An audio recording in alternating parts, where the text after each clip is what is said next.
We're going to begin tonight with a short video, so I'd ask you to watch the screen on either side of the room.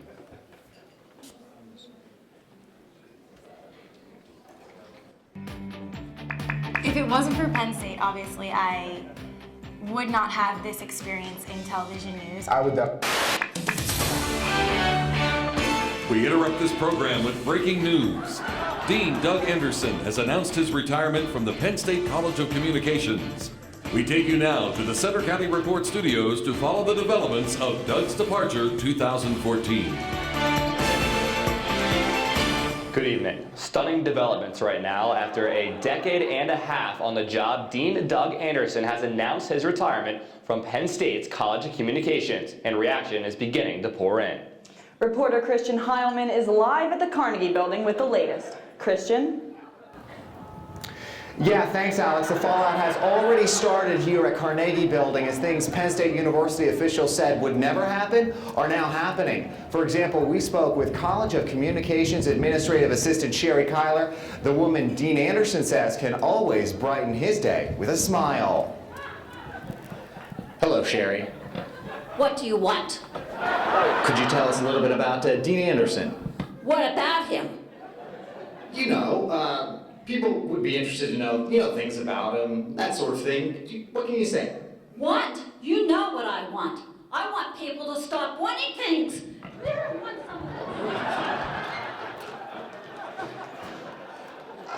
As you can see, Alex, nerves are already frayed as the dismay is happening all across the College of Communications. Back to you. We continue our coverage here in the studio with our team of experts in what this departure means for Dean Anderson and others. First, as Anderson leaves higher education after 37 years, we bring in Bob Martin. He has career and employment options for Anderson as he leaves academia. Bob, what do new retirees like Dean Anderson have to consider? Thank you, Alex. For any retiree, it's important to remain active. And our list of 3,900 internship sites, wait, we just increased to 3,902, provides several options. First, the Arizona Adult Track and Field newsletter is seeking a writing intern. That's a good spot. Or he could make an impact helping with the Old Prose and Papers program, where retired newspaper editors help young students. Right now, Maxwell Middle School has an opening for a newspaper advisor.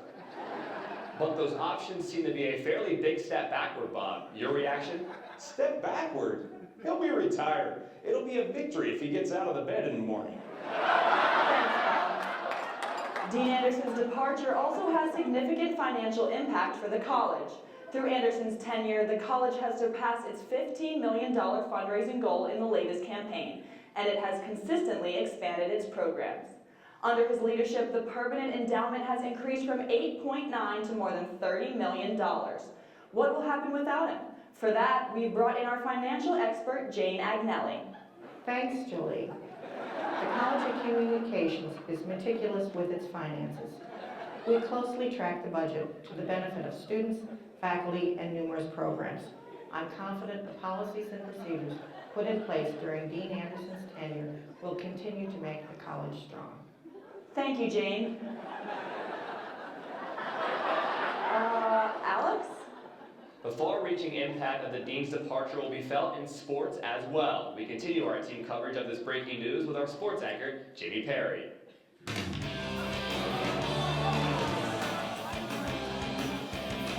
Two things, Alex. First, it means all those age group runners in Arizona should be shaking in their cleats. I expect Doug Anderson to make an immediate impact when he takes to the track out there.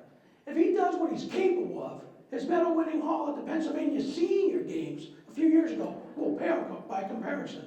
Second, and more importantly, his departure will return some sanity to Carnegie Building during the Nebraska-Penn State debates.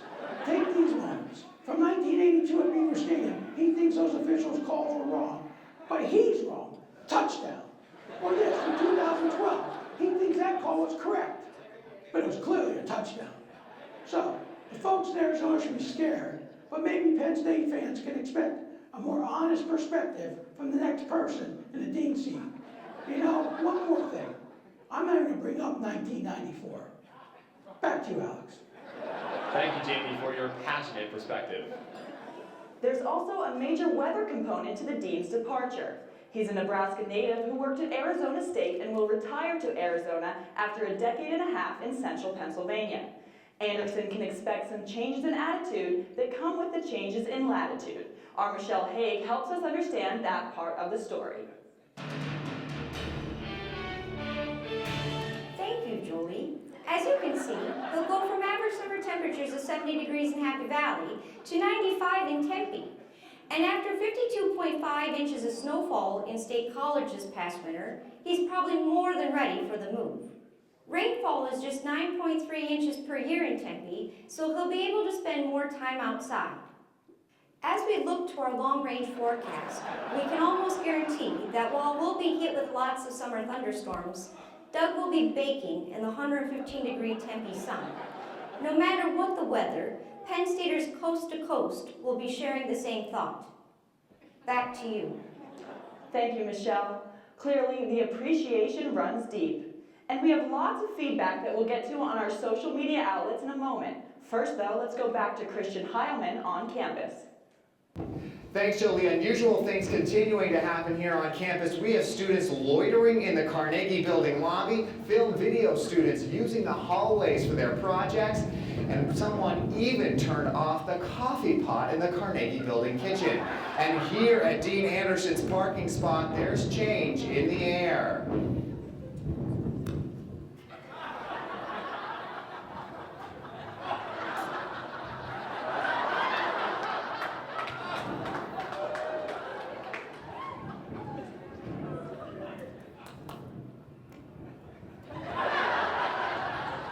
Well, guys, there's change in the air and definitely in the ground. Back to you in the studio.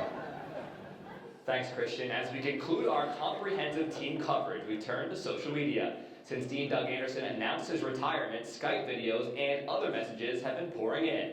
And they've come in the form of what appears to be a cult-like chant from those sending videos, as they repeat the same mantra over and over. We've compiled a collection here. The Penn State College of Communications. The most comprehensive, best balanced, nationally accredited, student-centered communications program in the nation. We now return you to your regularly scheduled program. In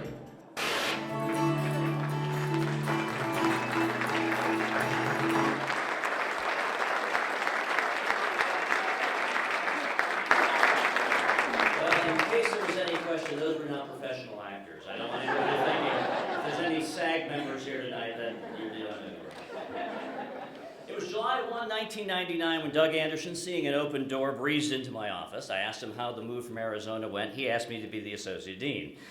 Clearly, I prefer small talk. He gets right down to business. I told him I was heading to Connecticut for a few days and I would think it over. He said that'd be fine, but apparently it wasn't. Because shortly after I arrived in Connecticut, he started calling my house there, asking if I had enough time to think it over. Needless to say, I told him I would take the job. I learned two valuable things at that evening.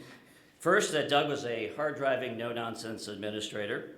And second, that I should learn to keep my office door shut.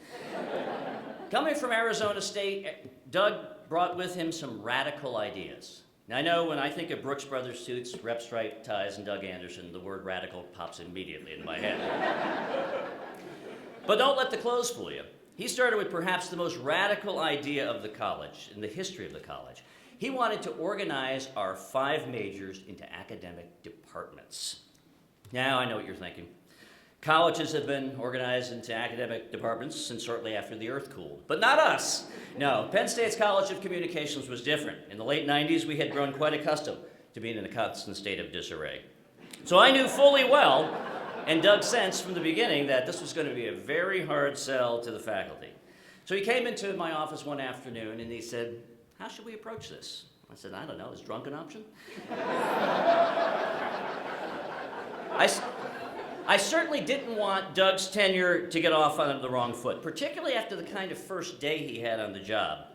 He had received a call from his longtime friend Will Norton, then communications dean at the University of Nebraska, who's here this evening. Will said he needed to speak to Doug Anderson. When asked by one of the staff assistants what the call was in reference to, he said an overdue gambling debt. Forcing Doug to have to explain to the staff in his new office that this was really a joke. course, I learned several months later that the staff was never quite satisfied with that explanation. But we marched on and we departmentalized, and the college Carnegie Building didn't crumble, but the radical ideas continued. Doug decreed that we can't simply say our students are the best in the country. We have to prove it. Prove it. I said, like we're the College of Science or something. You know, we're communications. We just say stuff here. We don't have to back it up. But not him. No, he's requiring that we back it up. He said that we should showcase our student works nationally. We should enter them into the news writing, their broadcast stories, their ad campaigns, PR campaigns, scripts, films, into national competitions. I guess this is how they do things in the desert. Well, one such competition that Doug had long been associated with was the William Randolph Hearst National Journalism Awards program. Often referred to, and I know everybody on the journalism faculty can fill this in, as the Pulitzers of college journalism. And they are often referred to that because he has often referred to that as the Pulitzers of college journalism. And it was through the Hearst competition that I first learned of Doug's heartfelt admiration and tremendous capacity for working with numbers. Now, I have to tell you that I come from a broadcast background, and if I see the number 13,988, I say nearly 14,000. I quickly learned that wasn't going to fly in the Anderson administration. Oh no, to give you a sense of how much this man loves numbers, let me read to you from an email that he sent me just a few short weeks ago. The context of the email is not important, but this is the leading up to his main point. He wrote, "In my 15 years at Penn State, there have been an average of 25 two-hour meetings a semester for either the UP deans or deans and chancellors across the system. I've probably been in town and attended about 80% of those meetings. So if there have been 375 such meetings over the past 15 years, I would have attended roughly 300 of them. Here's someone who can reconstruct every meeting he's been to for the last 15 years, writing to a guy who can't remember what he did last Thursday. And he could really make numbers work to our advantage, no matter what. I would come into his office and say, hey, wasn't it great that we finished 7th in the overall in the Hearst competition? And he would immediately grab his writing tablet, his blue flare pen, which incidentally I thought they stopped making when I was in the 5th grade, but he's got a crate of them in there. And the magic would begin. He would start writing saying, well, actually, if you look at the entries and then eliminate the directional schools like Western Kentucky and take the square root of those schools in the SEC because of the differences between it and the Big Ten, then add in the scores, the points that we scored in photo, and then divide it by the number of candidates in the last Republican presidential primary, then take the University of North Carolina out of the mix. Actually, we're number 1.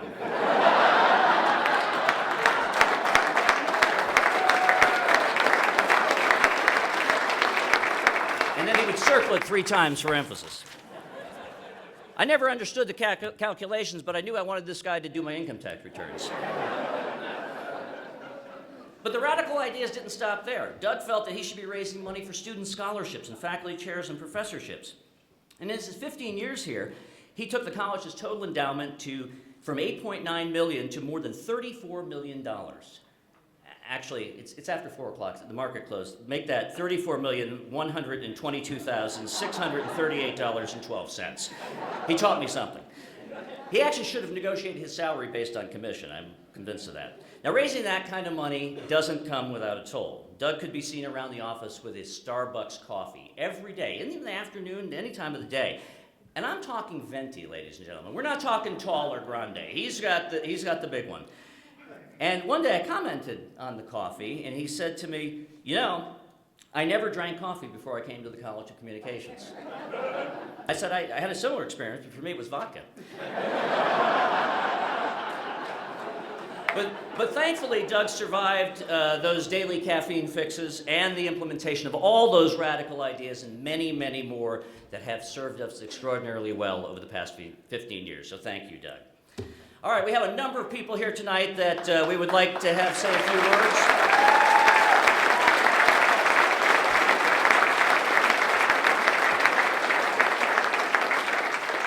So let's get the evening started with someone else we're going to miss around here when he retires at the end of June, a great friend of the college over many, many years. Please welcome Penn State President Rod Erickson.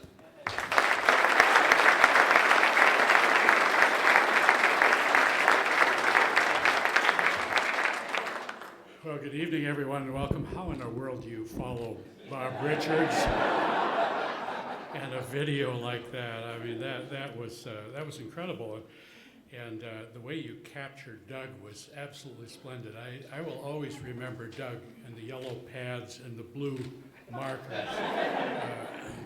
And even when I said things that weren't important on our one-on-one meetings, Doug wrote them down. Well, and this special edition of The Lion's Roar is absolutely spectacular. You know, I had no idea Doug was such a jock. It's a real beanpole. I mean, you see that picture?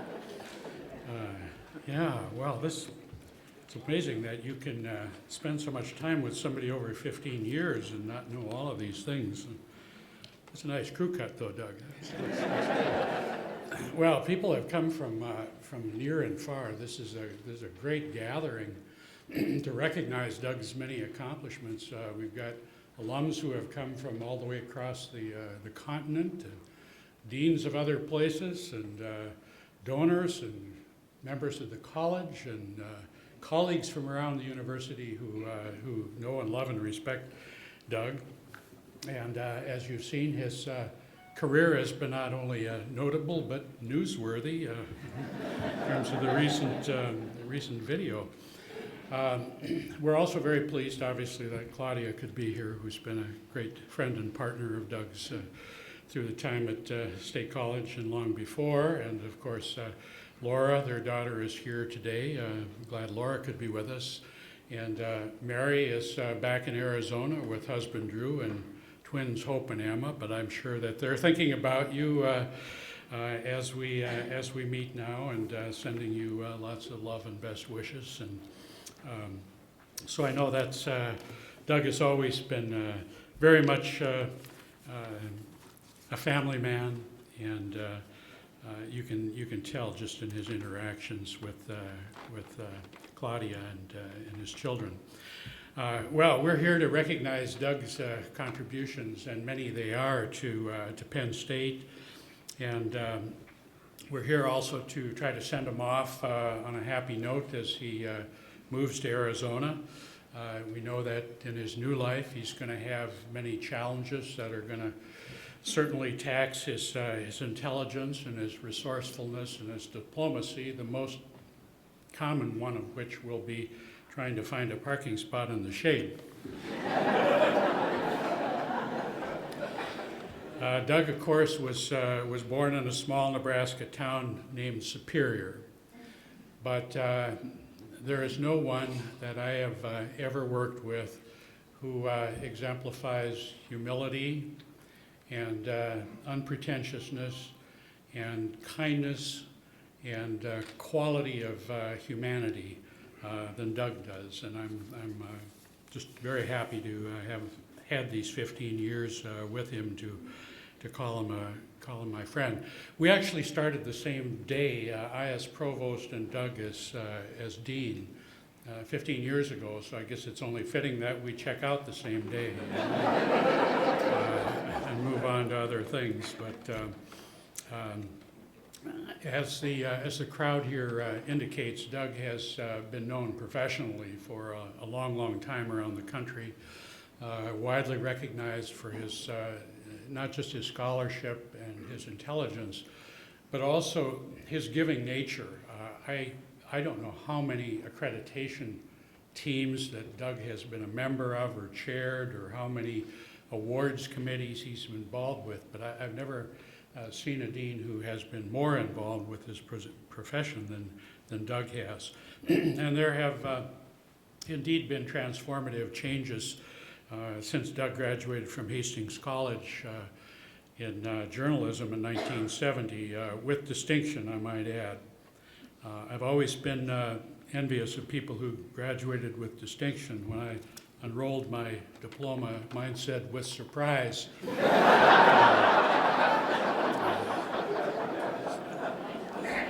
So, and you know, Doug has started out and worked his way up through the profession, and I think that in many ways had a profound effect on his whole career.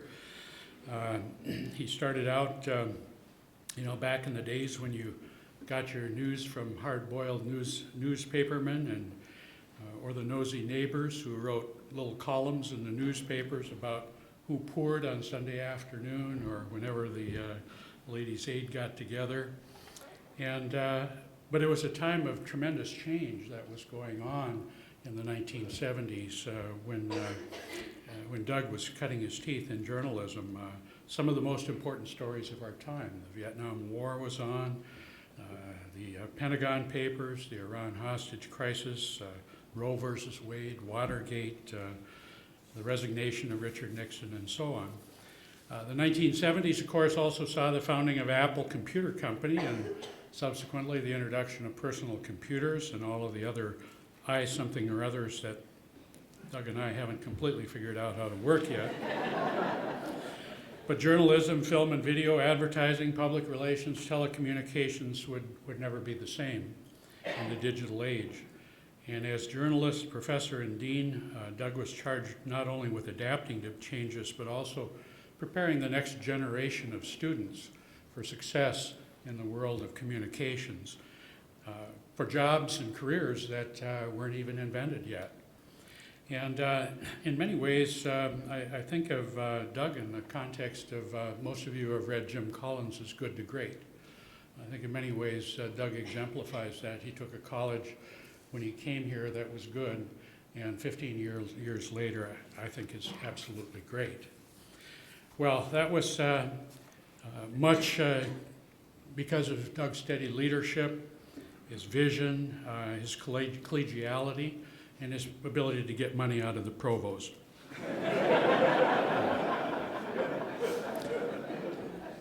Well, as you could see from the video in the crowd this evening, people here have a great respect for Doug.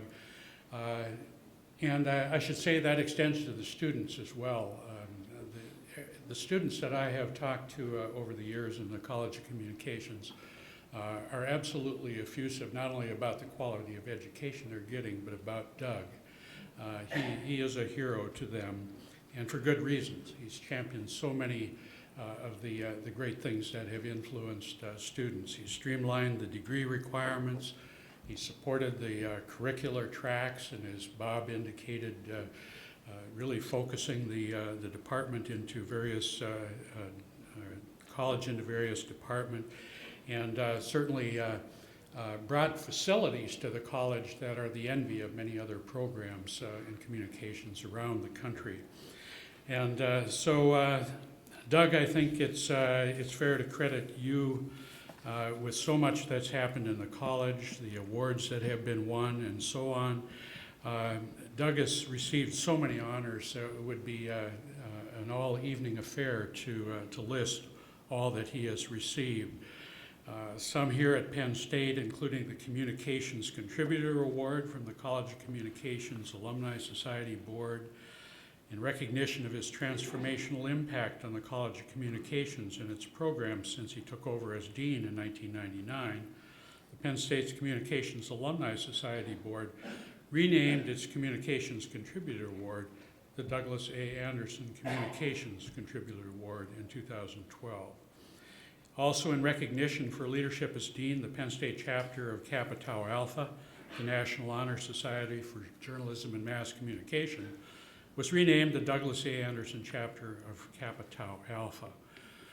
Doug is a prolific writer, even if it's in a blue felt tip pen.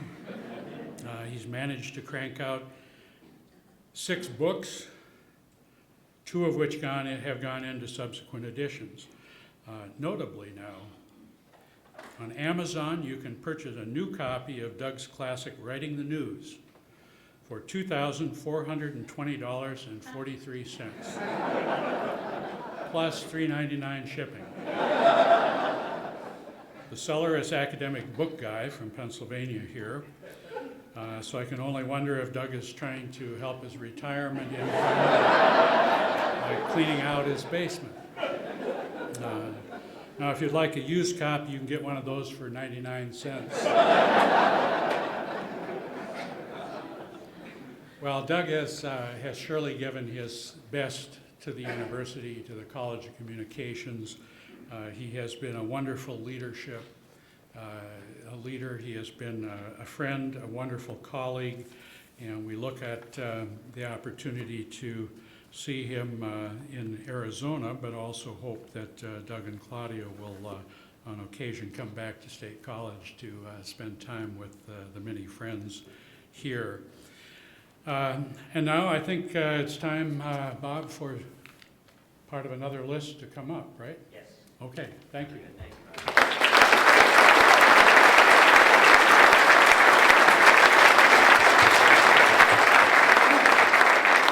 Our next speaker this evening has known Doug for many years. He was dean for 26 years at the School of Journalism and Mass Communication at the University of North Carolina. He and Doug have worked closely on the National Accrediting Council and for our field and at the steering committee for the Hearst Journalism Awards. Please welcome Dean Richard Cole.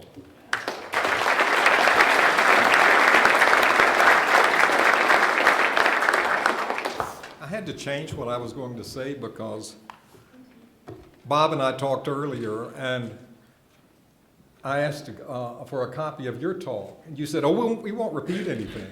So I've been going through and changing things here. But the most important thing I want to say is tonight is a tribute that marks the end of an era.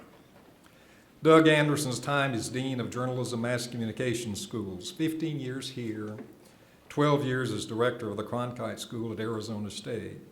And nobody has accomplished so much.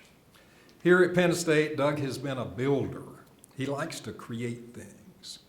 He's built a greatly expanded College of Communication, the biggest in enrollment in the country, a much larger contingent of talented, energetic, and diverse faculty members, a truly excellent student body, a powerful unit that carries out all sorts of important research and meaningful public and professional service.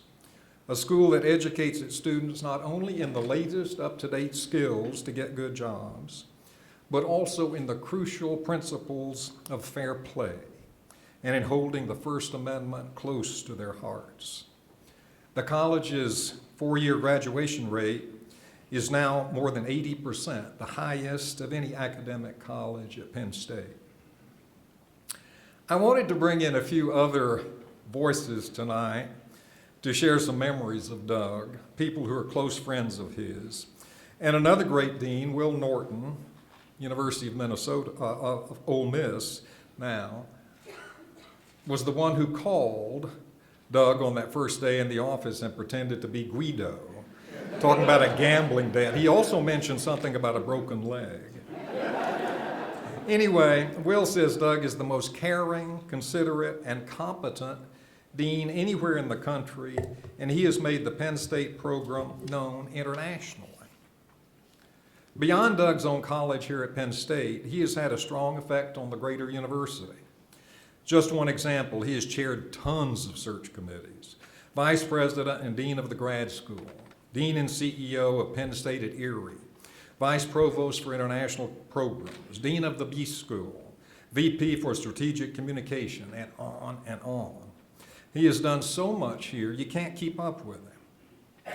Around the country, nobody in the field now stands taller than Doug, and nobody else wears all Brooks Brothers clothes, as Bob mentioned.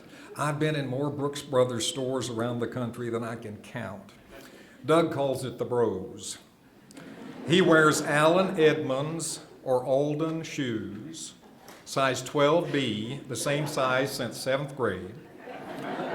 And even when he's on an airplane in jeans, the jeans are perfect.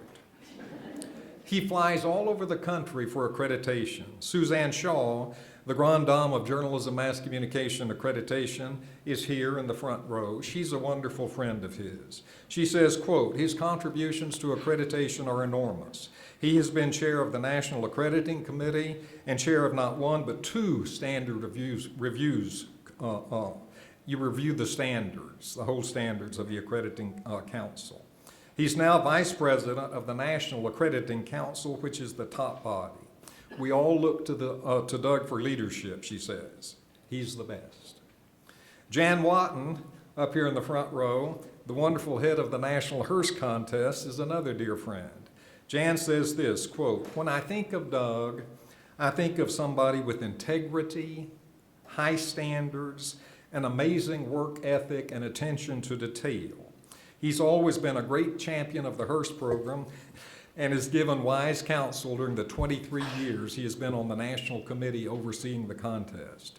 He has chaired the committee beautifully for 9 years, always unflappable and never petty or negative. Doug is a positive person, a can-do guy who has been a role model for pots full of people. One important man like that is Professor Q Ho Yum of the University of Oregon, who was recently president of AEJMC. Q is right up here. Q says Doug has been like a brother to him for more than 20 years. Doug and Q sometimes roomed together at national conferences, and once Q was eating a hamburger and french fries in his hotel room, and Doug saw that Q had no ketchup.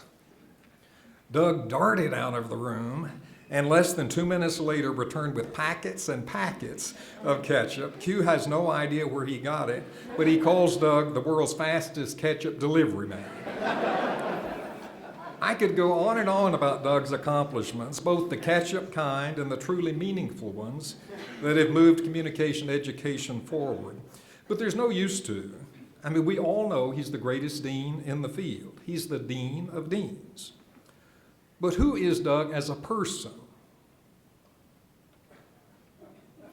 Are you squirming in your chair? Don't worry, I'm not going to talk about the single malt Scotch. Doug's favorite single malt Scotch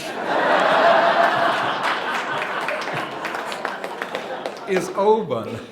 O-B-A-N. Over here people call it Oban, but over there they call it Oban. It's a small town on the west coast of Scotland, and Doug has never been there, but he knows what they make.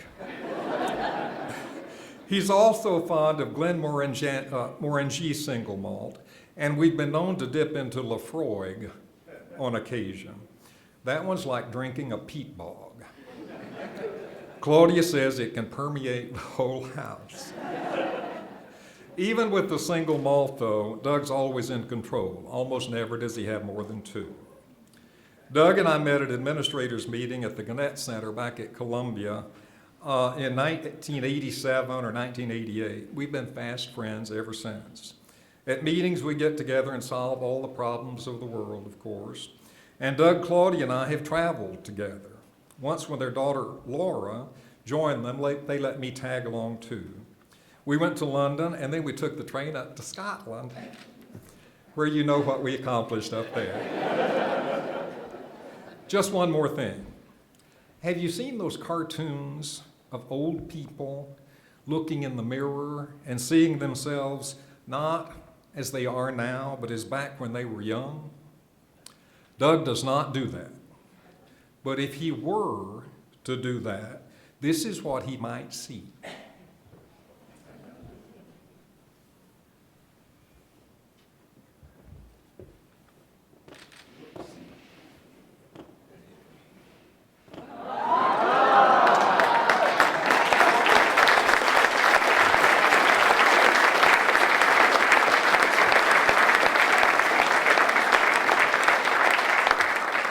There he is as a freshman, University of Nebraska.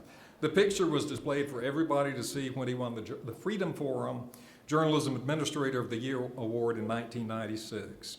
Doug has come a mighty long way. He's a treasure.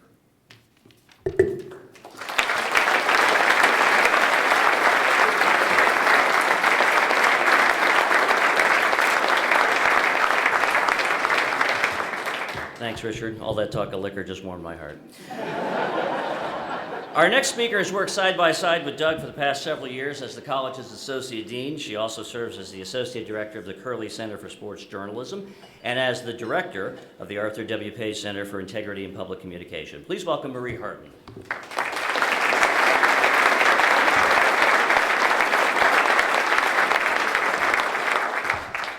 Well, thank you, Bob, and to all of you, especially my faculty and staff colleagues, for being here.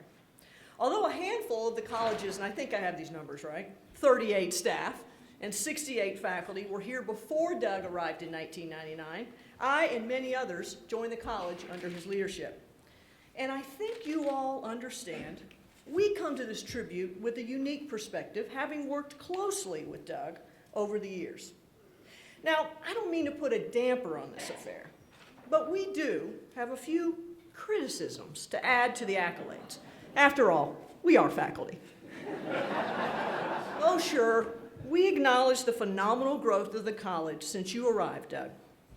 Our 23,000 alumni, more than 10,000 and counting, will have graduated since 2000. And the college made it through not just one, but 2 reaccreditation cycles with flying colors. You elevated our student support services to unprecedented levels, and you increased our profile within and outside the university. Of course, I could go on with these accolades, but that's what the rest of these people are for. And since the best time to point out some of the things we wish you had done differently would be right before you walk out the door, I hope you'll indulge us. First, we wish you had worked harder. Your track record for stick-to-itiveness and discipline is legendary, no doubt. You were a champion athlete in the Pennsylvania Senior Games, and you have a United Way free throw shooting record that would make Shaquille O'Neal cry. But you did pledge to us, even as you announced your retirement in September, to continue being among the first in the building and the last out each day. But I've been keeping careful records. Boss time card. There are at least 5 days, which indeed you were not the first in or the last out. And I called Papa John's. The after-hours deliveries to your office have slowed in the past few years. These things don't go unnoticed. Second, we think you could have set the bar a little higher for the college. You certainly set some expectations for us, but how could we know whether we were making progress or whether we were just one-hit wonders? Perhaps, and this is just a tip, a little more focus on the data would have been helpful. More numbers. For instance, I'll use an example here. On the Hearst Awards, we never knew where we stood. And finally, we think you could have been more consistent maybe with your messages and the priorities you set for us. I have to confess, it was tough going to a college faculty meeting for the wild unpredictability of the whole thing. We never knew what you might say.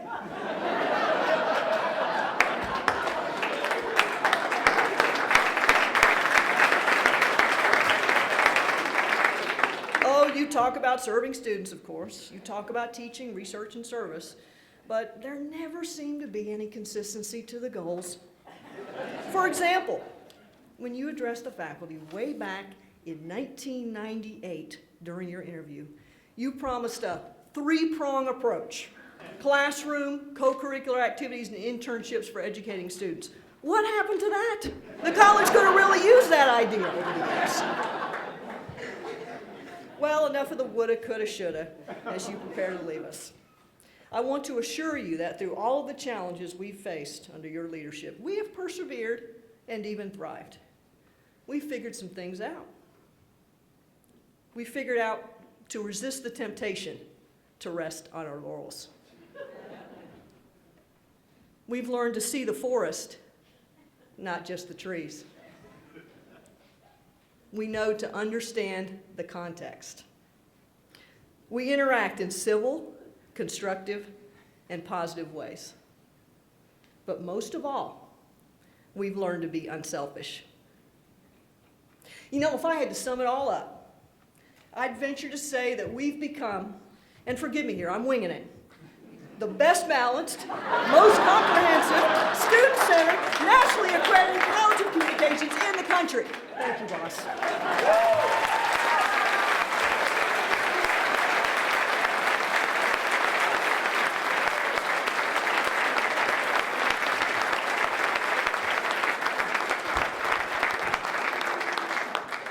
Next up, the former CEO of Gannett Company, the founding editor of USA Today, the co-founder of the Curley Center for Sports Journalism, and the college's longtime professional in residence. And that's just one guy who did all that stuff. Please welcome our good friend, John Curley.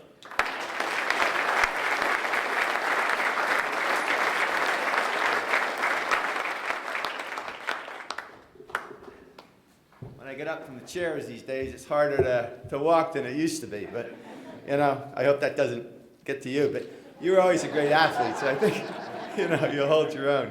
Rod, thank you for doing all the things you did for Doug and the college, because it helped make all those programs work.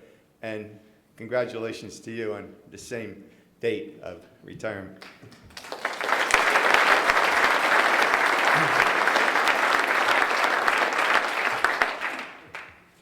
Bob, I don't know a better ringmaster in the country. Never is short on quality one-liners, and he hasn't even had any single malts. Doug, I have been in Oban with Ann, and it's a small town, but the brewery distillery stands out in the middle. And then to the left, there's a ferry that goes to Ireland if you want to get the hell out of there and on your way.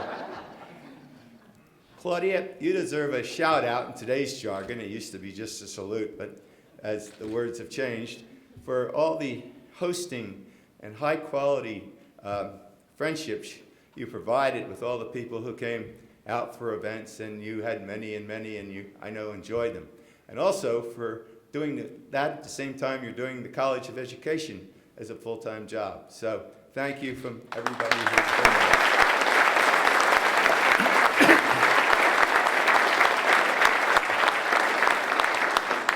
Doug, you should start a speech writing business, because nobody can bestow greatness on people that you wouldn't think of as great, even in some cases. But you do first-class work in those presentations. There's only one person I can think of that you'd have trouble with, and that's Russia's Putin. I figured that was a safe one here. The foul shooting was mentioned, the charity stripe contest. Doug hit 96% of his shots. 96%. That would be the whole basketball team added up at many places. And he won, the college won 2 of those contests simply because of Doug's acumen on the foul shooting line. And I suspect that can continue if you go down and shoot at Arizona State and on the playgrounds of Phoenix. The process also netted $30,000 for the United Way, because it was a contest that people pledged money for, you know, performance. And of course the performance was right here. So that was a big thing too. And as been mentioned, Doug was a frequent gold medalist at the Pennsylvania State Senior Games, but especially was the decathlon. And for those of you who may not be as familiar with what that means, that's 10 events. And he would sail through those 10 events and win, which is no mean feat. Speaking of sports, one major accomplishment was the Sports Center, of course, and coupled with the fact that Doug was able to convince the Knight Foundation to give us the chair in sports journalism, which was no mean feat given all the competitors who were out there. But Doug made it work and then stuck through it. And for that reason, and perhaps because we've had so many good students, the Major League Baseball, which started to hire interns a few years back, MLB has hired 50% more Penn State students than the next school, 21 to 14. And that is an accomplishment. And that's part of the reason that the academic program here is so good. Doug also had a little thing on the side with sports participation. He used to go with Claudia, because Claudia likes it too, to wrestling. Even before Coach Sanderson showed up, things changed at that point. But Doug bought 4 seats instead of 2, because the seats in Rec Hall are so small. Needed some room. When Doug arrived, he discovered that students were not even entered in the William Randolph Hearst contest. I mean, we didn't have 1 or 2, but 0. So he turned that around in a hurry and was able to convince the board at Hearst and in the process to provide some extra funds for the College of Communications. That wasn't so easy, though, because there was a guy from Pitt who served on the board of the Hearst Foundation, and Penn State was still, to him, the great enemy that he faced every year for a long, long time. But Doug overcame that. We've won, as it's been mentioned, 2 years in a row. We're in the top 5. The students keep accumulating points, and it's been a great thing. As to facilities, the state-of-the-art broadcasting facility out at Innovation Park and the once basement that housed the Collegian once and was rehabilitated became great places for teaching, education, multimedia journalism, and really made Carnegie a place that everybody wants to stay in and not go out, particularly when it's 14 degrees outside. Students have benefited from 2 great parts of the university.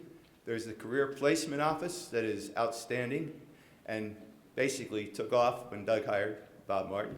And then there's the Advising Unit, which has been a blue chip operation as well as these years have gone by, and with, you saw him on the screen, Jamie Perry and his staff. Perhaps the most impressive leadership accomplishment, though, is bringing in some funds that we didn't have before. And you've heard the numbers, up from 8.9 million to 32, 34 million these days. And there was a 10-year period in there, don't forget, that the S&P, the Standard & Poor's average, was flat. So at the same time the S&P was flat, we were soaring ahead. And that was largely because of one guy. We appreciate all you've done for the university. We know you're going to have a great time out in the sun. So the best to both of you and your family.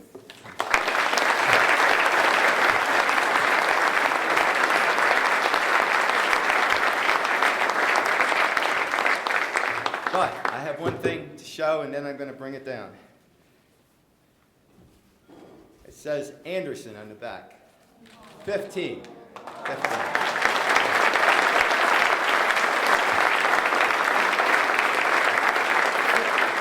Fortunately, the guy that wore 15 last year is moving on to another school, so this was available to.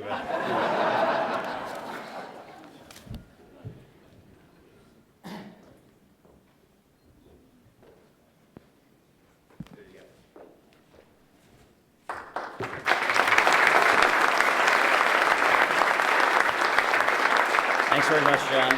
Up next is another alum and great friend who has been a longtime benefactor of the college and Penn State generally. He holds the prestigious titles of Alumni Fellow and Distinguished Alumnus. He is also the chair of the President's Club and former president of the Alumni Society, among many, many other accomplishments. Please welcome Bill Jaffe.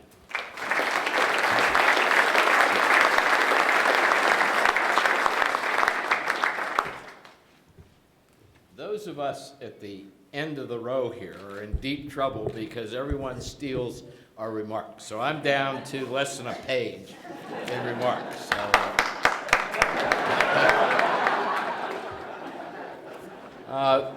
I'm going to reflect on Doug's tenure with the college and the university as a non-academic side of the house, and more in line of someone living here in State College, and that is, one description really comes to mind, and that is he's always active. Whether it's his exercise program, his competitive spirit, his somewhat enthusiastic approach, his efforts to make the college and especially its students better, and his many weekend trips for Act 2SS and credit other programs for the betterment of the profession. And as you've heard numerous times, his great pride in the number of Hearst journalism awards achieved by the students, the Pulitzers of journalism. On a personal note, Doug and Claudia have been wonderful neighbors in the Chestnut Ridge subdivision. He has kept his grass trimmed and the property in tip-top shape. After my gentle reminder when he first bought the house and then moved here to keep his grass cut. But remember one thing, Doug. The grass still needs to be mowed, until you actually depart Happy Valley. And even though the house sold this week, Claudia does not have to return to cut the grass. Other comments regarding Doug's demanding exercise program have been covered in great extent down. But the one thing I remember the most is one day I was out for my walk on a weekend afternoon, and I found Doug struggling to put a pole vault in a car. And his sidekick, Jamie, was there, and Jamie was taking him over to the Penn State track pit so he could practice for this decathlon that you've heard so much about. That was a funny sight, and unfortunately, we didn't have any cameras with us, and our iPhones weren't available perhaps then, but it's amazing to watch the two of them struggle to get that pole vault in the car. Doug assured Jamie that yes, pole vaults do come apart, they just couldn't find the button to push. The foul shooting has been talked about. The only thing I will tell you as someone who talked to him from afar from California when I called back one time, and he was really bummed that he missed that shot. He probably has also become concerned, or did become concerned, with the planned access controls that were being installed at Rec Hall. Getting in would take time away from his daily runs on the track. So for your help in continuing your exercise regimen, we're pleased to have you leave with a gym bag full of college memorabilia and memorandums, I guess. Claudia, on the other hand, has devoted considerable time to being one of Penn State's top wrestling enthusiasts. She knows every wrestler's moves, including holds and records. And Laura, you would really be upset because she's very vocal at matches, including having a few choice words for the referees. Thank goodness she has calmed down the past 4 years, as there really hasn't been a lot to complain about. And for you, we'll send you off with a special wrestling-related gift from our 4-time national champions to add to your collection. Honey and I recently spent, in the month of March, 3 days with Claudia and Doug in Scottsdale. Ever the gracious host, they sandwiched us between spring break, attending the Big Ten Wrestling Championships in Madison, purchasing a new home, placing their condo up for sale, renting a weekend retreat for their daughter Mary's family, and outfitting it with furniture. The day we departed, they were tied up due to babysitting for the twin granddaughters. Perhaps that's a hint of things to come. In conclusion, I want to share a very special recognition with Doug and with Claudia. As a result of the generous contributions of alumni, faculty, staff, and friends of the college, a trustee scholarship has been endowed in Doug's honor in the amount of more than $150,000.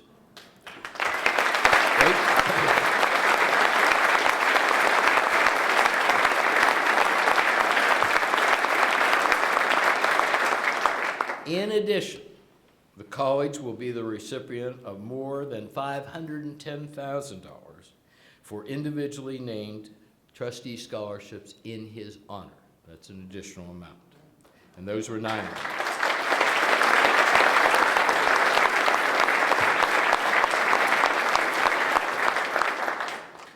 them. Many thanks to Kevin Musick and Joel Diamond for their efforts in spearheading the campaign to raise these funds. Additional contributions pledged to the college for the future campaign during the last few months have totaled more than $700,000 of gifts, undoubtedly many of them sparked by today's celebration. Congratulations and best wishes.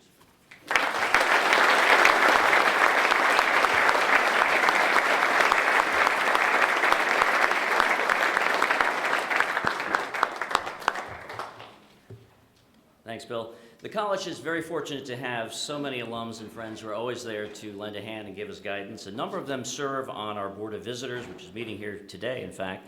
Representing them here tonight is the chair of that group, the retired Vice President of Media Relations for Verizon Communications, Inc., and Penn State Alumni Fellow Eric Ray.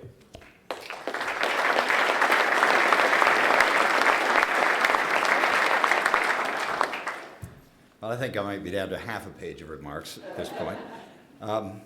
When Doug announced that he was going to retire this June 30th, I felt sort of like the kid who, starting summer vacation, knows that it's going to end, but never wants to see it happen. And having heard now from Bill about the amount of money that came in as a part of Doug's retirement, I'm not sure we could afford to let him go. But of course, college life is always about comings and goings, and the 950 students who will graduate from the College of Communications during this year is a good example of that. And those students will go out and they will have success in front of them, largely because of the work of Doug Anderson over the last 15 years. So Doug, congratulations and thank you. We've had a chance to watch the College of Communications grow to really true excellence under Doug's leadership. And indeed, the college today is in large measure his creation. Some of us have been around for a while, 40 years in my case, or almost. And the college was a good college perhaps, but certainly nothing like the excellent institution that it is today before Doug arrived. For example, we now have nearly 3,300 undergraduates in the college, making it, as you know, the largest nationally accredited communications program in the country. That's an incredible accomplishment in itself. Those 950 graduates that I talked about are about twice as many as graduated typically in the years before Doug got here. And as somebody alluded to earlier, of the living alums of this college, half graduated during the time that Doug was dean. You know, the faculty is twice as large, the tenured faculty, as it was when Doug got here. And the faculty is frequently published and frequently speaking at national conferences and has developed a national reputation for excellence as well.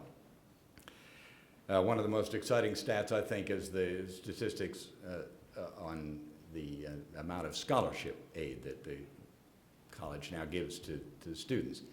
That number this year is about $710,000 that offsets the cost of being a student at Penn State, and that number is, I believe, about 3 times what scholarships were when Doug arrived on the scene. It's through, obviously, the generosity of, frankly, many of you, but largely through Doug's hard work that's possible. People have talked about the successes of the students in national competitions. Certainly Hearst is a great example of that, but the students have also achieved great success in advertising awards and also broadcast. The Penn State student television program has now twice won best in class nationally in that competition. So this is all terrific, and what is it about Doug that made this happen? I would say I have a few ideas about this. One thing, he is a really nice guy. And he is also smarter than most of the rest of us, although he would not let on about that.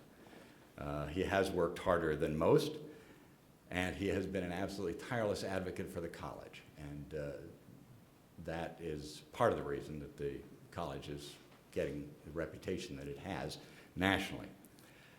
Doug has also been politically skillful. He has set the famous vision that Marie talked about and that was in the video 15 years ago, but the bigger trick is to get a diverse group of faculty behind such a vision and sell it and make it their own, and he has done that. Furthermore, he's massaged the provost, apparently, over some years with a good deal of success, and that is part of a campaign university-wide to position the college as one of the real gems of Penn State. And it's also fair to say that Doug has taken that same message to the academy at large across the country. So a tremendous record of accomplishment, Doug, and I think we can say at this point, phenomenal job. Thank you for that.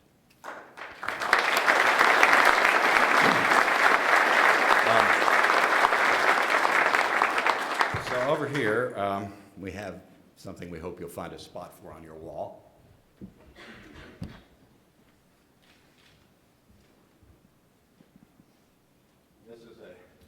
photograph of a building I think you'll find familiar, and we hope that it will help you fondly remember your time here and all of us, as we will certainly fondly remember you, and with our great gratitude.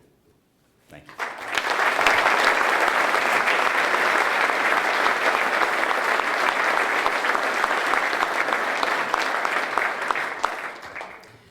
In 2001, our next speaker became the first Penn State student in 32 years to qualify for the individual championships of the Hearst journalism competition, thus giving birth to all those wonderful numbers that Doug has so artfully used ever since. He currently serves as the senior editor of ESPN, the magazine, and is the recent recipient of the university-wide Alumni Achievement Award. Please welcome Ryan Hockensmith.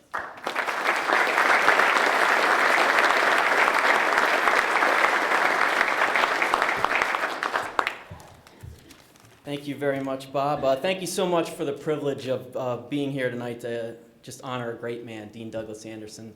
I gotta say, though, I cannot stop looking at that picture. I mean, look at this guy. I mean, that is a hunk right there. Eat your heart out, ladies, and great catch, Claudia. Whew. In the fall of 1999, I was a junior at Penn State covering the football team. On a road trip to Illinois that season, I got very sick with something called bacterial meningitis. Long story short, I spent a week in a coma, dropped out of school, and moved in with my family again. I was crushed, physically and mentally, just completely demoralized. I spent the next 6 months in a wheelchair. My whole life had been turned upside down. Then one day I got a package in the mail.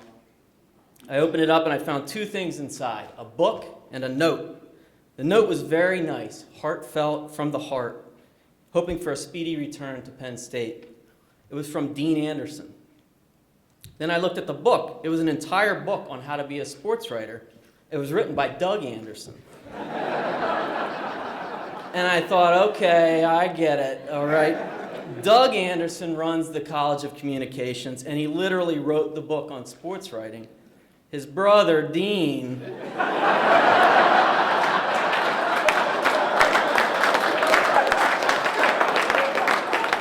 probably his assistant, probably a little bit of a slacker, you know what I mean? Latching onto his brother's success. Well, I read that book cover to cover as I laid in bed wondering if I'd ever be the same person again. You know, if I could ever get my life back on track. That book, that gesture, it lit a fire in me that burns to this day. I made up my mind that when I got back to school, one of the first things I was going to do, I was going to go see Doug Anderson and thank him and tell him what it meant to me that the guy who runs the College of Communications took the time to reach out to me in such a bad time in my life. And I thought, you know, if the opportunity presents itself, maybe I'd pull him aside and say something to him about Dean. I mean, honestly, maybe the time had come to cut the cord. Let Dean spread his wings and fly. Stop enabling Dean is what I wanted to say. So on the first day of classes in 2000, I went to Willard and I knocked on Doug's door. That's when I saw the sign, Dean Douglas Anderson. Remember Bruce Willis in The Sixth Sense when he finds out he's dead? He clutches his chest. Oh, it's the same guy. Yes, somehow I graduated from college. I met with Dean Douglas Anderson for an hour that day. He gave me a hug and he welcomed me back to Penn State. He offered me a spot in an intensive writing class that he was teaching that fall. I accepted. And some of my writings from that class won Hearst Awards that year, and I ultimately competed that year in the Hearst Awards, the final competition in San Francisco. So as most people were alluding to but wouldn't directly say earlier tonight, I invented Dean Anderson.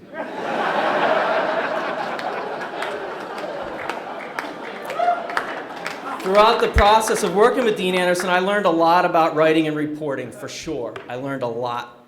But it's my interactions and my relationship with him that I will always cherish. And I think I speak for thousands of college communications students when I say that. Never once did I feel like a student and you were a faculty member. I felt like, really in my heart, that I was learning from him and he was learning from me. And that's not something you see all the time. I remember thinking, he treats me like a peer. He cares. He genuinely cares. It was a very important lesson for me at a very delicate time in my life. Because of Dean Anderson and the way he mentored me, I went from wondering if I could get my life back on track to wondering how far can I go. Here's the thing, Dean Anderson didn't have to do any of that stuff, not any of it.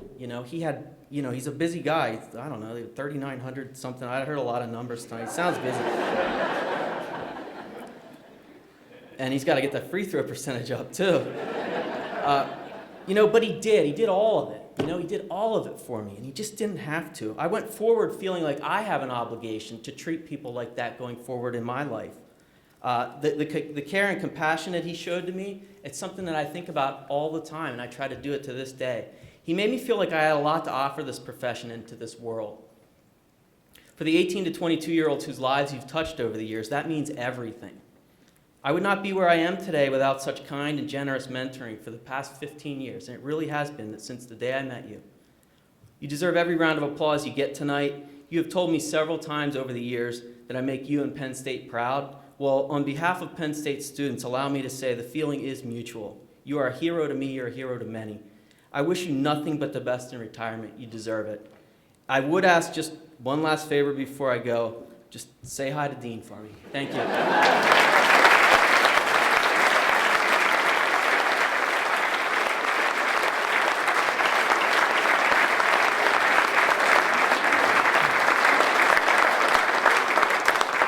Well, our final speaker this evening has known Doug longer than anyone else who has shared the stage this evening, and probably knows some stories about him, but probably won't tell. She is the Corporate Public Relations and Executive Communications Director at Intel Corporation and the daughter of Dean Anderson. Please welcome Laura Anderson.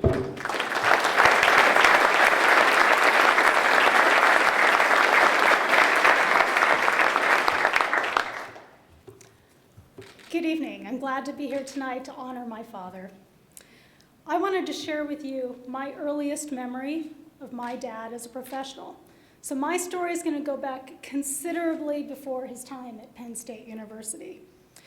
Now, this is a story that says a lot about Doug and his focus, discipline, commitment to mentorship, and how he's always truly a team player. These are just a few of his many great qualities that have served him, Arizona State University, and Penn State so well. So picture this. It's 1981. I'm a precocious 6-year-old, and he is a hard-working 33-year-old journalism professor at Arizona State University. He was extremely busy at this time. Very early in his career, he was teaching 3 courses. He chaired the graduate school committee and sat on several other committees as well. He had an uncompromising and prolific research and publishing regimen. And all of this together helped him get promoted to associate professor within his first 2 years at Arizona State University. But these weren't his only responsibilities. You see, resources were pretty lean at that time, and the school did not have any dedicated advising staff. Instead, each professor was assigned dozens of students that they had to advise during every 2-week class registration period every semester. So for those of you who don't work at a university, the very simplified version of this is each professor had to meet with their advisee, talk to them about which courses they should or should not take to ensure they graduate on time. We can imagine to actually do this adequately, each professor had to learn the minutiae of graduation requirements, actually become familiar with all of the courses taught in the journalism school, and become broadly familiar with the university's offerings. Well, one day during the advising season, my dad had to take me to work with him for a couple of hours. So we go into his office. He sets me up on the floor in the corner with my crayons and my activity book. And he sits down at his desk and starts working intensively. Well, he worked really intensively because a couple hours have gone by before he realized not a single person had knocked on the door for their advising appointment. So he went and opened the door to his office and quickly figured out why no one had knocked. And I was the culprit. So you see, I was that 6-year-old who actually listened to her dad and absorbed pretty much everything he said when he was at home. So I thought I was helping him out when I taped a sign to his door when he wasn't looking. So this was a sign that I had handmade on the floor with my crayons that I had there. And keep in mind, I was 6 years old, so the spelling really wasn't that great, but I had written, "No bozos allowed."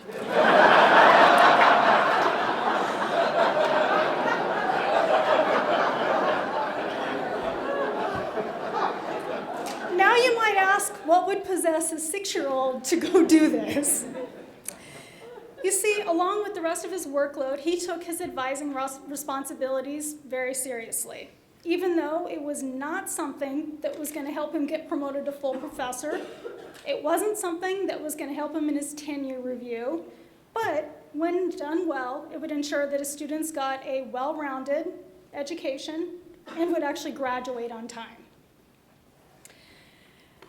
Now, for those of you that work closely with my dad, you know he is always thoroughly prepared. He's got his legal pads, his blue pen, his to-do list, and he crosses through each thing 4 times through. So he took a lot of time to actually get familiar and prepare for each of those advising meetings.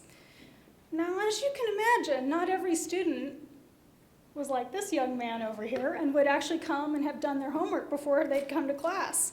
On these nights, he would come home, sit down at the dinner table, and this is before he started drinking Scotch, and he would sit there and vent about all these bozos who hadn't done their homework.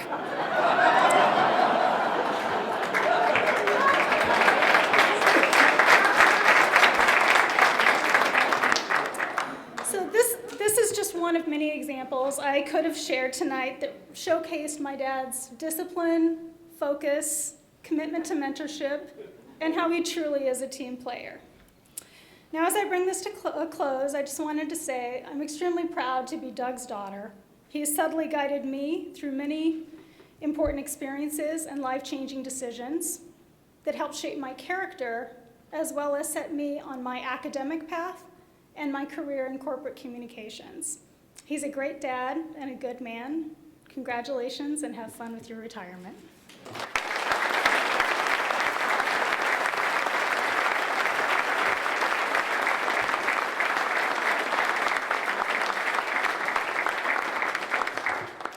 And now I'd like to ask President Erickson and Dean Anderson to come to the stage for a presentation.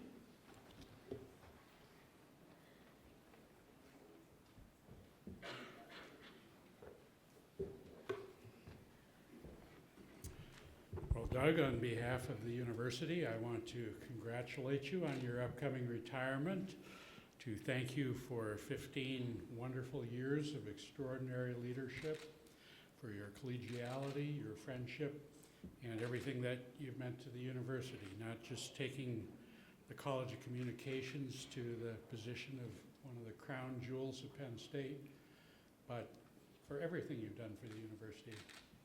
It's been a terrific 15 years. Couldn't have done it without you.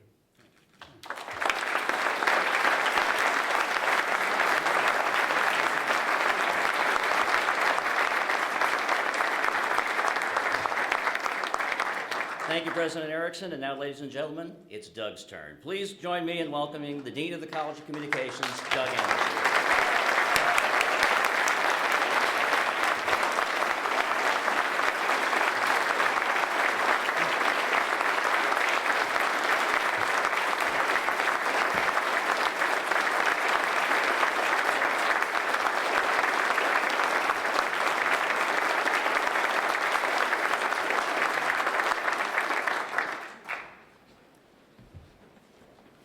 Thank you, Rod, for everything. And I just want to make a couple of comments before based on some things that have previously been said.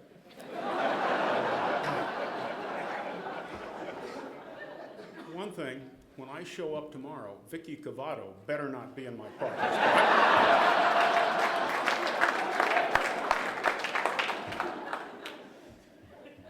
and as enthusiastic as Jamie Perry was in that special Center County report, as many times as I've talked about our quest to be the best balanced, most comprehensive, student-centered, nationally accredited program in America, he still can't string all that together.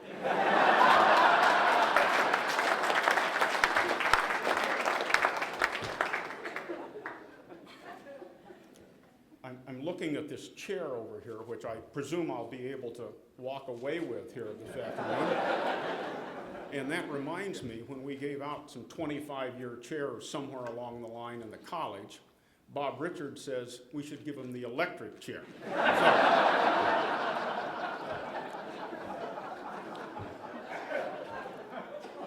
Well, thank you all. I'm absolutely overwhelmed with the outpouring this afternoon of people and words and gestures of generosity. And Bill, I was adding up those numbers that you provided.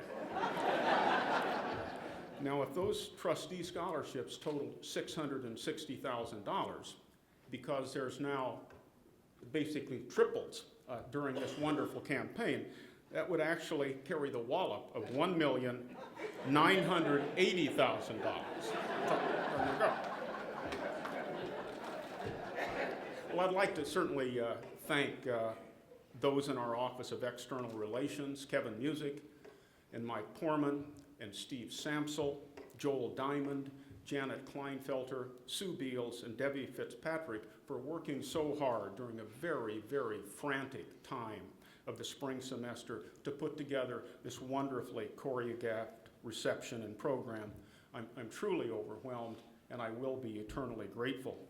I'm also amazed at how fast someone can go from being an 18-year-old college freshman with black hair, a crew cut, and no wrinkles, to a senior citizen with gray hair and lots of wrinkles, all in the blink of an eye. And I want to echo some of the comments that have already been made tonight in expressing my gratitude to my wife of nearly 44 years, Claudia, for all of her support through the decades. I've been able to work long hours until I started clocking out early the last 6 or 7 months, because she's always had things under control. As a stay-at-home mom, and then for more than 30 years as a teacher. First as an elementary school teacher in Kansas, and then Nebraska, and then Arizona, as an adjunct at Arizona State University, and then for nearly 14 years here at Penn State as an instructor in the College of Education, where she worked absolutely as hard, if not harder, at her job than I have at mine. And she also enjoyed getting to know and enjoying the company of so many talented communication students during our 15 years here, through all of those scores and scores of scholarship dinners and other special events. I've been blessed also with 2 wonderful daughters, Laura, that you just heard from. And it is a true story, and I think the phonetic spelling for bozos was like BZS, and aloud was like ALWD. But no advisee wanted to take the chance that he or she was a bozo, and I know it kept him away that day. Our other daughter is Mary, a CPA who worked many years at Ernst & Young. Mary has a terrific husband, Drew, also a CPA, and they have, and you heard the reference to them earlier, beautiful 15-month-old twin daughters, Hope and Emma, who truly bring great joy and energy to our family. I certainly want to thank Bob Richards for serving as Master of Ceremonies. I want to thank all of the speakers. Bob indeed was my first appointment here. Bob Martin was the first hire, but Bob Richards was the first appointment in my first week on the job, just as he told it, here at Penn State, and he agreed to serve as our Associate Dean for Undergraduate Education, where he worked tirelessly to move our program forward at a time when it badly needed focus and direction, while I literally was still trying to find the men's room in the Carnegie Building. President Erickson, Rod made my 15 years here productive and smooth with his phenomenal unwavering support. He has unselfishly sacrificed more with dignity and resolve and integrity and astuteness and level-headedness than anyone in the nearly 159-year history of this great institution.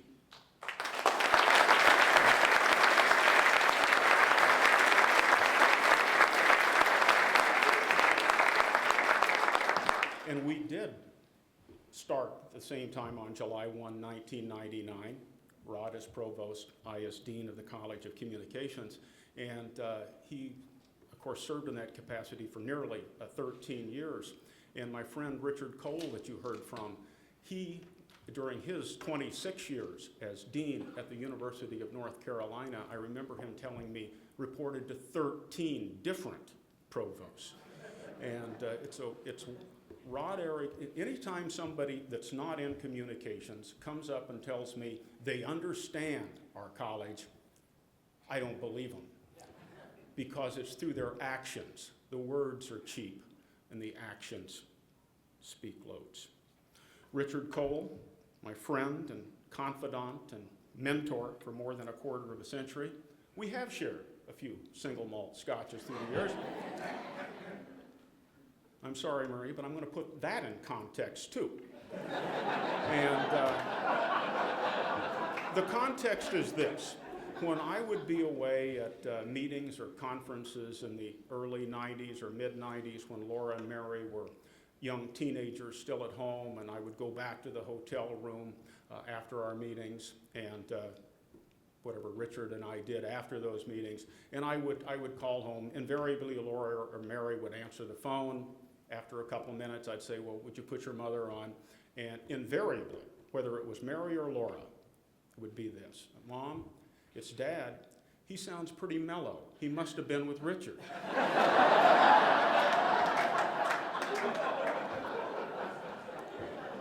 And of course, Marie Harden, the college's associate dean, a really smart and savvy teacher and scholar and leader, who absolutely to this day cannot fathom that the person who works in the office next door to her still has a 1975 IBM Selectric typewriter by his computer, and he uses it every day. John Curley, a trusted friend, chair of our capital campaign committee, longtime distinguished professional in residence in the College of Communications, and a journalistic giant. Bill Jaffe, indeed a distinguished alumnus of Penn State, volunteer extraordinaire, neighbor and great friend.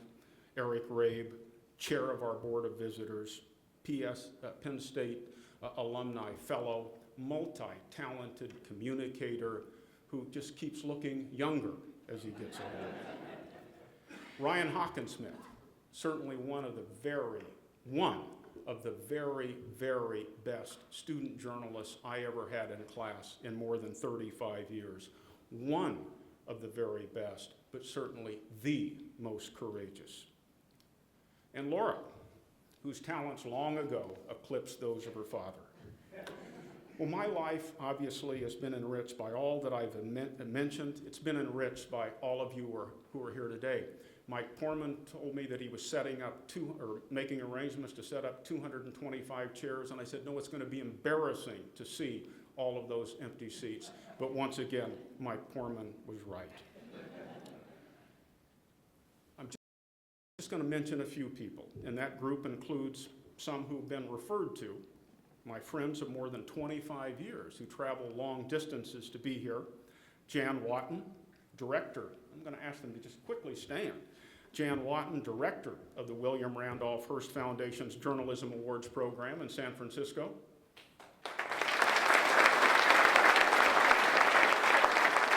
She, of course, directs a program often considered the Pulitzers of college journalism. Suzanne Shaw, executive director of the Accrediting Council on Education and Journalism and Mass Communication. Will Norton, former dean at Nebraska Lincoln, and now the dean of the Meek School of Journalism and New Media at Ole Miss.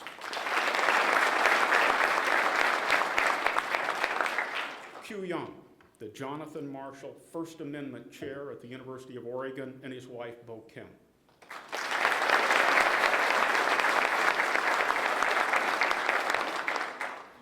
Just three more introductions of long-time friends. Bob Hale, professor of education who has taught at Penn State for 35 years in the College of Education. Bob and I grew up on the same block in a town of 3,000 people in south central Nebraska, and we've known one another since age 2.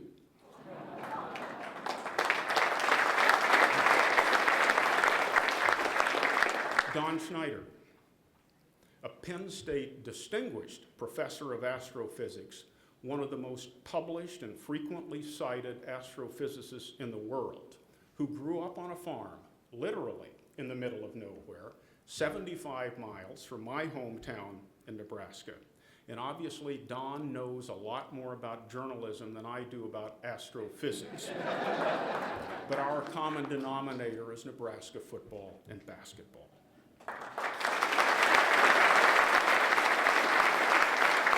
And Rosemary Zuma, a long-time resident here in State College and great friend of Claudia and mine. Well, this truly is a bittersweet day for me. But it is time to retire. It's been a pure joy over the past 15 years to work extensively with our talented faculty, staff, various advisory and alumni boards, professional constituents, and other external friends of the college. We have kept the needle pointing northward because of the collective efforts of everyone, with a minimum of gear grinding, for which I am particularly grateful. We've never lost sight of the fact that we owe it to our students to constantly remind them to listen, listen, listen, and then to assess, and then to communicate in clear, uncluttered sentences, devoid of ambiguities, cliches, and ornamental rhetorical flourishes, regardless of the technological platform through which the message is delivered. And whether our graduates become journalists, public relations or advertising executives, filmmakers, business leaders, novelists, researchers, analysts, entrepreneurs, or stay-at-home parents, those are lifelong skills that will serve them well. I've certainly enjoyed the past 15 years at the helm of the College of Communications, when we would go out on Friday afternoons in those early days with Bob, and most of the staff had gone home and the building was pretty deserted. Bob would often comment, "This is the nerve center of the College of Communications." But it has been a wonderful ride along the way, and I've taken great satisfaction in the many accomplishments of our faculty, our students, and our alumni, and I've truly appreciated the occasional plaudits for my leadership. But the bottom line, very simply, is this. I've benefited from a splendid faculty, a hardworking staff, progressive and positive advisory boards, an extremely supportive central administration and President Erickson, former President Graham Spanier, interim provost Rob Pangborn, vice provost Blanny Bowen, and current provost Nick Jones. When Blanny was named the vice provost, which means he deals with a lot of challenges every day, within 6 months or so I saw Blanny and I said, "Boy, I'll bet you've got a lot of headaches." And Blanny says, "No, I'm now in the position to give them." That's how he deals with the challenges of his job. Well, let's face it, that's what enables deans to do their jobs to the fullest.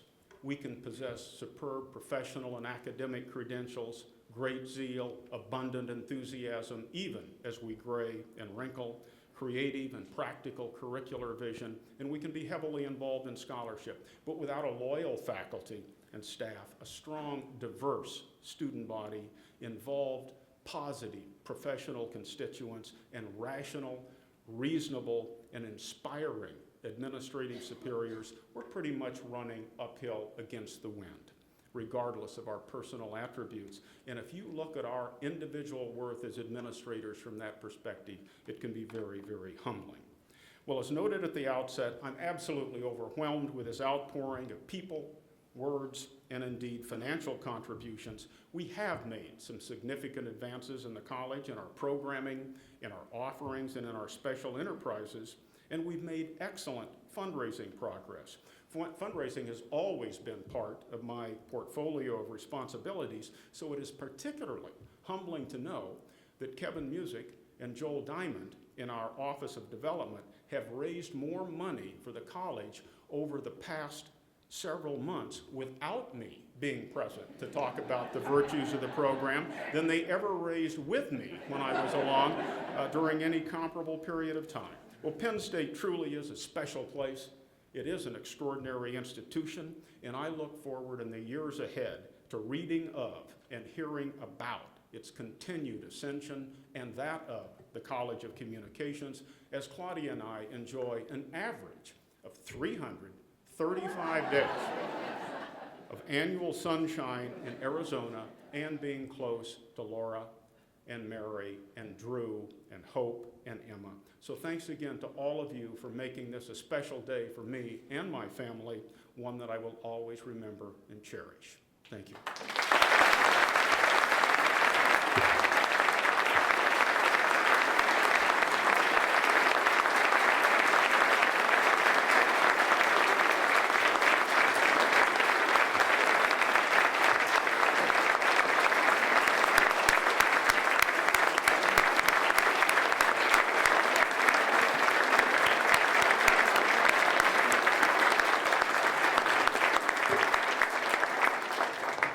By my calculation, you still have 2 months on the job, and hopefully Marie will keep the scorecard, the time card for that next couple of months.